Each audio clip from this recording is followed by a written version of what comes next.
Welcome to Balkans Debrief. My name is Ilva Tare. I am a non-resident senior fellow at the Atlantic Council's Europe Center. In recent days, violent protests in the north of Kosovo have escalated the situation, resulting in a new cycle of crisis between Kosovo and Serbia and hindering dialogue. As a consequence, 30 NATO KFOR troops were wounded when newly elected Albanian mayors entered municipality buildings in the areas with a Serbian majority, protected also by Kosovo's police. In response, NATO has deployed 700 additional troops to ensure regional security. The Ohrid agreement, while not yet considered dead, has reached an impasse. Prime Minister of Kosovo, Albin Kurti, has firmly rejected surrendering Kosovo's democratic republic to what he refers to as a fascist militia among the protesters. Kosovo's failure to fulfill the obligations of the Association of the Serb Municipalities has led to growing international frustration. This has caused the Pristina government to alienate strategic allies such as the United States and influential members of the European Union. The United States has urged the Prime Minister of Kosovo to de-escalate the situation by withdrawing the police and relocating the mayors to alternative buildings away from the protest areas.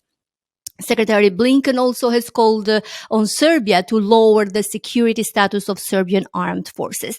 To discuss the necessary steps to calm the situation and restore dialogue, we will be joined by Jovana Radosavljevic, an executive director of New Social Initiative and a Kosovo Serb residing in the north, and Agon Maliqi, an analyst from Pristina. Thank you both for joining us, especially you, Jovana. I believe there have been some very difficult days for you. What is your assessment of this recent violent incidents, and could this event have been prevented?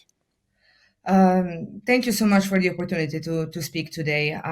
This has been quite a tense period for us, but it's not something that we didn't saw coming. As civil society, we have been for now quite some time warning about the situation going in this direction and further escalation and the deadlock we are currently in. Unfortunately, the responsibility in this lies primarily in the Kosovo government's acts, but also in the international community's very late realization and response to what has been happening on the ground. And currently, the situation seems that is peaceful, but it's really tense and it can possibly escalate, especially because following numerous messages coming in from the international community actors, it feels like the Kosovo government is not yet ready to accept the conditions made by the Kosovo Serb community and the international community, which refers to the withdrawal of the Kosovo police officers from the municipal building in these three municipalities, and also for the mayors not to run these municipalities from this building. So the situation seems really frustrating. It can go wrong in multiple directions. And I think this is a very important moment to see some sanity in the political leaders to work on de-escalating situation rather than escalating it further. Agon, what's your read on this? I think it was very predictable what has happened. The Ohrid agreement was very vulnerable in that the incentives are not there for the sides to proceed with implementation. It relied mostly on threats and this vague process of EU accession. And the Ohrid agreement failed in having this, concrete steps in the implementation plan, sort of the sequencing of who does what, when, and how. This left space for the sides to continue sort of bargaining and negotiating with other means.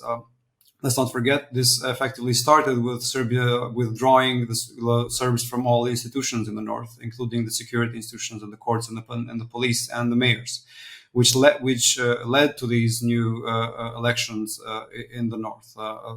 Serbia intentionally created this vacuum in the north, and not in other parts of where Kosovo Serbs live, because it wants to create a situation where the north is a different political reality outside of Kosovo's institutional framework.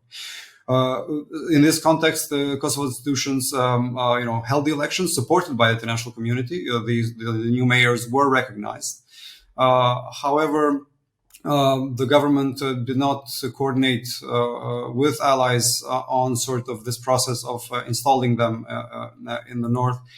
And now we are in a situation where another obstacle has emerged in the dialogue, which can either escalate into further tensions. This can be very unpredictable. All it takes is for one NATO soldier or one Kosovar policeman to be shot for things to get out of control. Or it could lead to a new status quo where the North is now effectively back to almost a 1999 scenario, so where the international presence effectively has control. Or, and this would be the best case scenario, it's one or which I'm least hopeful for, is that it actually gives an impetus for things to move forward and the agreement. But this will really depend on how the international community reacts in response to this. Back to your point, Agon, I want to ask Jovana, it's true that the international community recognized the elections in the 4 municipalities despite the Serbs' boycott. But there is an ongoing debate on the legitimacy of these new mayors. What do you think, Jovana? And then later, Agon. Well, I actually also have to get back to one of the Agon's point. I think this current situation we're in is definitely a culmination of events of, on one hand, a very poorly led dialogue process, and which consequented in the Ohrid agreement, and kind of no clear steps undertaken on either sides. And I think the underlying thing is actually the lack of will from both sides to actually engage in this process and move forward, because there were red lines for both Kosovo and Serbia here. So it feels like that for both Kurti and Vučić that this situation actually is working quite well, because there are certain things that they are not really comfortable with implementing. I'm specifically speaking here about the institutions of majority municipalities on the Kosovo side, but also in a way a bluff of the Serbian side, claiming that they want the ASM, but whether there would be a kind of the final consolidation.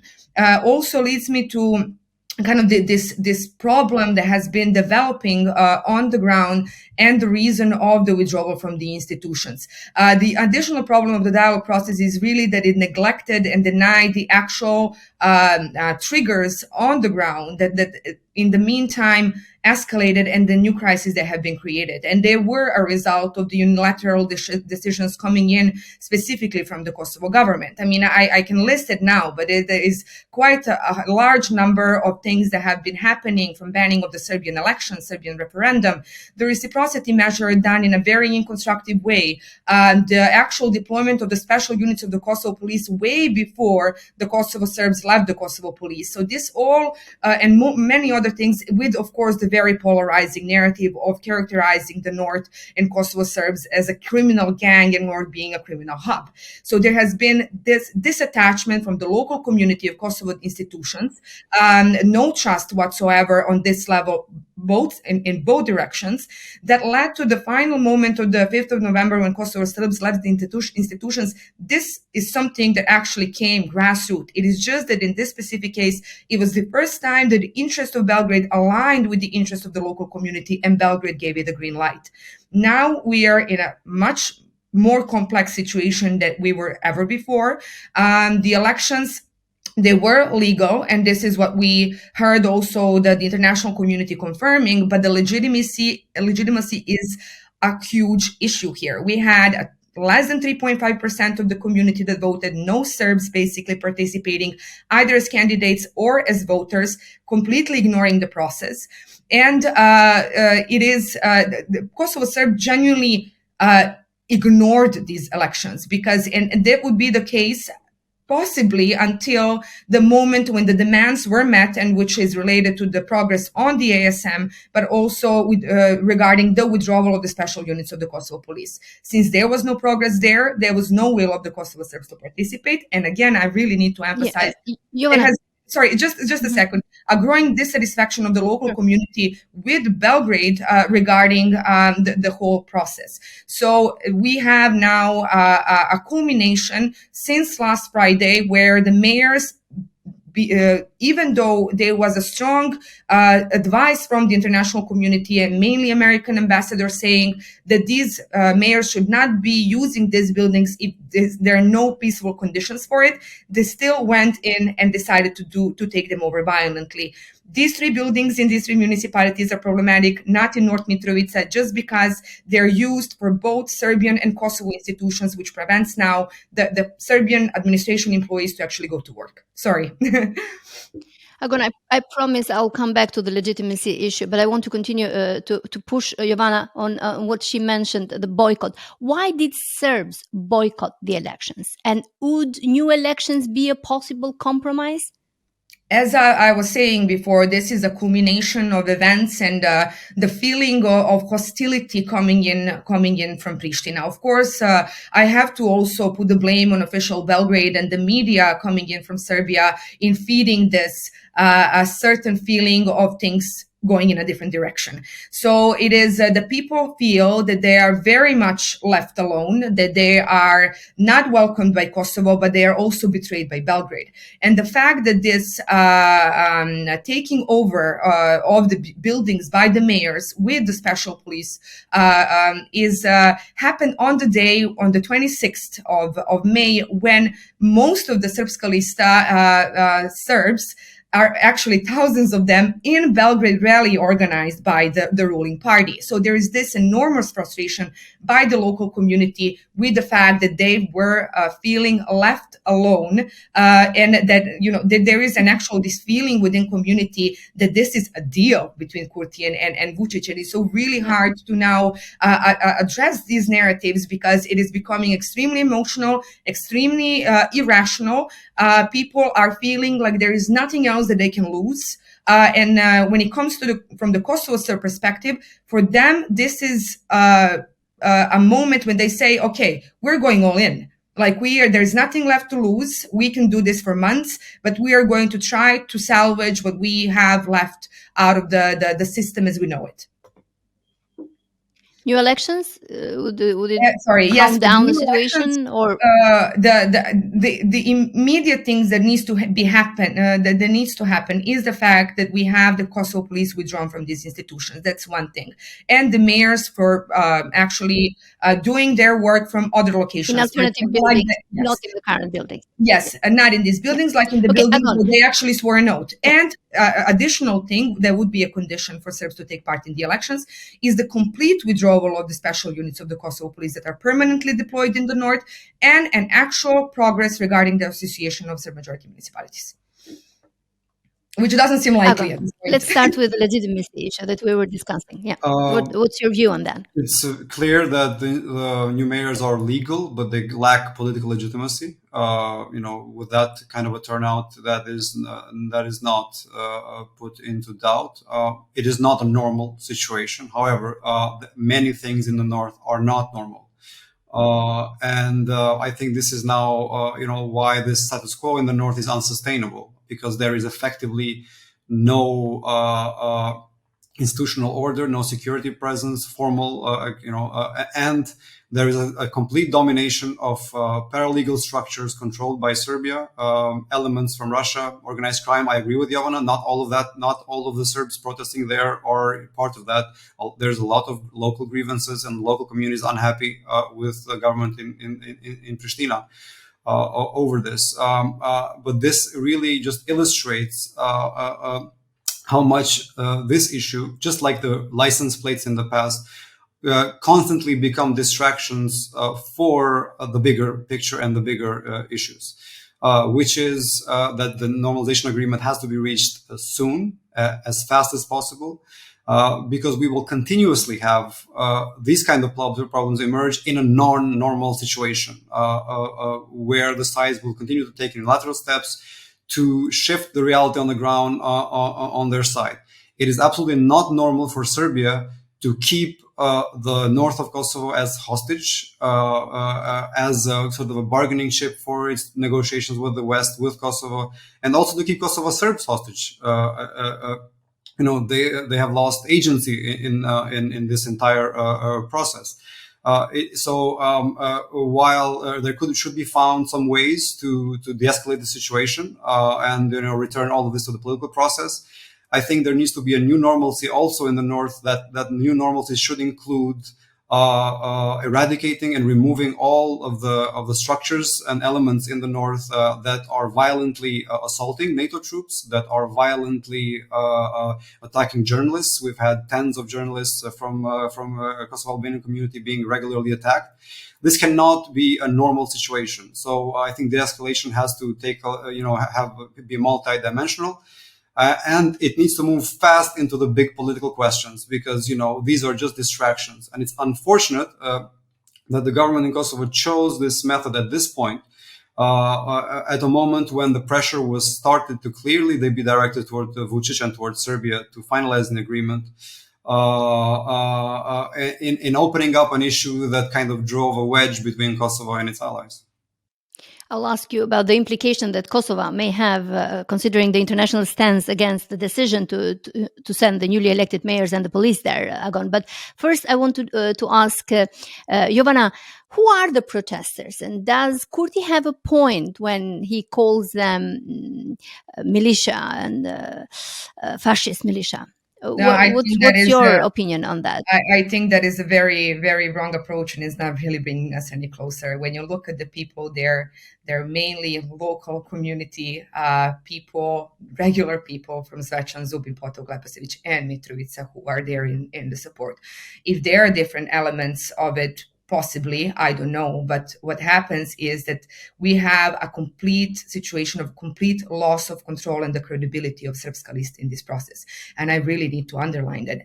On Monday, you could see the scenes of former mayor Zubin Potok being slapped by one of the protesters, or in Zvečan when the Srpska lista tried to negotiate with KFOR the movement of the two armed vehicles of the Kosovo police, that the crowd refused that because they don't see them as legitimate leaders. So this is a very dangerous situation, because you have a community, a mass of people that are deeply frustrated now for 2 years' time, that there has been tension that has been building up, the expectations that were built up in the meantime that can easily go in multiple directions. And that is terrifying.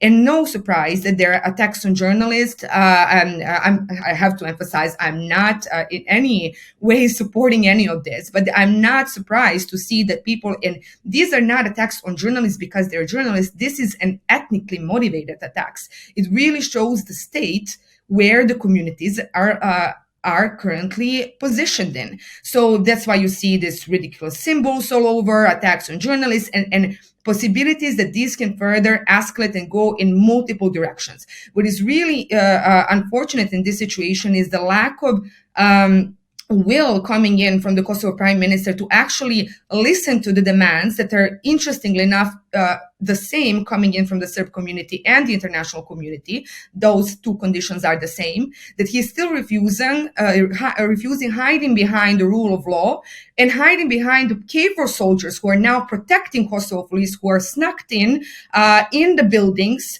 from the people who are actually furious with the current situation. So that in the end, it is really that KFOR, the Kurti is going to push with this rule of law agenda until the last KFOR soldier, if we continue like this. So it is really infuriating. On the other hand, you see a very increasing polarizing narrative across all levels. There are indications of a possible march for the north happening tomorrow at Mitrovica Bridge at noon. Everything that can easily have a spillover effect throughout Kosovo, unfortunately, if really we don't see any reasoning coming into the political leadership. Agon, what's your opinion? How is Kurti dealing with this crisis? And especially with the Kosovo Serb community and the problem that he has with international community statements against the decision of Kosovo? I think to a certain degree, he articulates legitimate concerns and articulates his authentic political positions with which he won a political mandate. There's clearly political support for what he's doing, and you can sense that in the air, even in the inability to criticize these actions publicly. So even domestically, it works well for him politically. whether that is part of the motivations, we can discuss about that as well. I do think, however, over the past 3 or 4 months, the course that he had taken had been more constructive, was positive. The signaling was more, in the direction of moving towards an agreement, which is why the last step was seen as a bit of a surprise, and I think as a bit of why it sparked this massive reaction especially from the U.S., because I think the sense was that he was moving in a certain direction, and which was throwing the pressure towards Serbia in reaching an agreement. I personally disagree with the approach. It's really unfortunate because Kosovo cannot afford a situation where it is antagonized with its allies. It cannot, an issue of these mayors is not more important than U.S. support for getting the non-recognizers, for example, or for moving Kosovo forward in the international agenda. I do sincerely hope that these are merely tactical moves to sort of, get more public opinion on board before an agreement is reached. But unfortunately, they're causing a lot of damage in the meantime, in sort of reducing the credibility of the government. So, as a partner, and also undermining the mediators who have a decisive role as guarantors of this agreement. So, the U.S., the EU, they already have a tremendous difficult time with Vučić, who is the most unreliable partner in the West, constantly seeking to undermine the dialogue. The last thing they need is a partner in Kosovo who is unpredictable and who they cannot make sure sticks to whatever he has committed. Jovana, if you want to say your opinion on the implications that Kosovo may have on its Euro-Atlantic aspirations. Yes, I think that the latest actions are very going to be problematic for the Kosovo Prime Minister. I think that he would pull out now and actually comply with the requests coming in from the Serb community, international community. He would lose support domestically. But if he doesn't, he's going to lose the support internationally and have these consequences. I mean, we so far now that the Defender 2023 has been canceled, that the US is going to be stopping its support in the recognition campaign, in the EU Atlantic integration.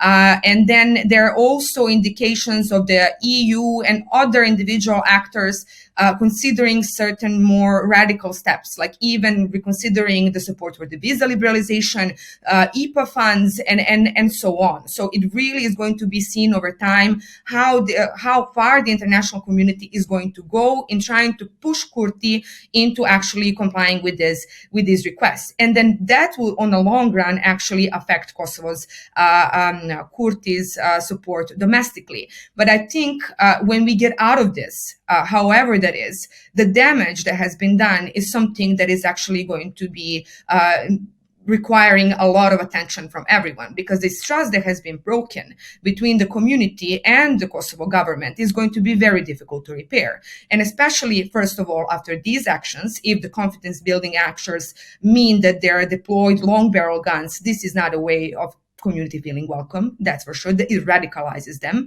to a different extent. But also the narrative from like today's statement by Prime Minister Kurti saying about the protester, they can either be arrested or they can go to Serbia. That is the message to me. That is the message to my mother, to my cousin, to my neighbor. And it's not really a welcoming message. So I think this really needs to change immediately if we want to salvage anything possible when it comes to rebuilding the inter-ethnic relations and a possibility of Kosovo being a multi-ethnic state. I followed Curtis in the Globsec interview, but he also said that he's open and he wants to dialogue with Kosovo Serbs in North. And I don't know if there is room for dialogue now and how that will go. But we're running out of time. As the proverb goes, where there is a crisis, there is an opportunity. Agon, do you believe that out of this crisis, something like an unprecedented agreement can come out between Kosovo and Serbia? I don't see it possible without a much more firmer Western push in terms of incentives and not punishments. I don't think sticks will work, especially with Kosovo at this point. People don't care. There's a very, very sort of heavy resistance. Towards that, and it might even antagonize the situation even more. Kosovo is already isolated. I think what the West should come up with, not just for Kosovo and Serbia, for the Western Balkans, we need a big push of a clear roadmap for what's going to happen to the region. And then if the sides don't agree, then maybe along the line, there should be some sort of punishments as well. I do think, however, that nobody should miss the point that how big of a problem Vučić is and how big of a problem Serbia continues to be. I hope sincerely that these actions will not be able to cloud that fact and the fact of how much Serbia's role, not just in Kosovo, but in the broader region, is problematic, not just for Kosovo and for the region, but also for the West in managing all these regional relations. So I really do hope some sort of policy review is due in both the EU capitals and the US on how they approach the region as a whole. Thank you, Agon. Jovana, do you think that this crisis may fuel potential agreement between Kosovo and Serbia? Well, definitely can fast forward, but I think what we will have left and the damage done is going to, I don't know what we're going to be building up on.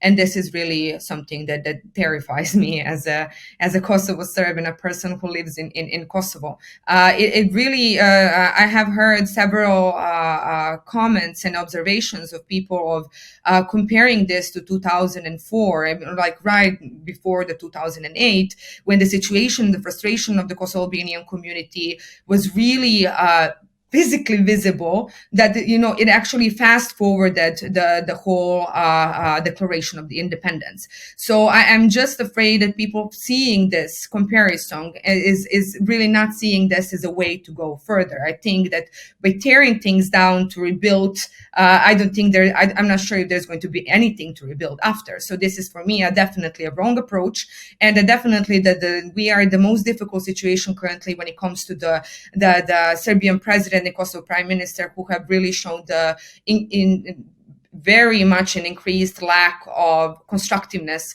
in this whole process and their compatibility in really to take down this process on a collision course. Thank you, Jovana. Thank you, Agon, for talking to Balkans Debrief in this very complicated and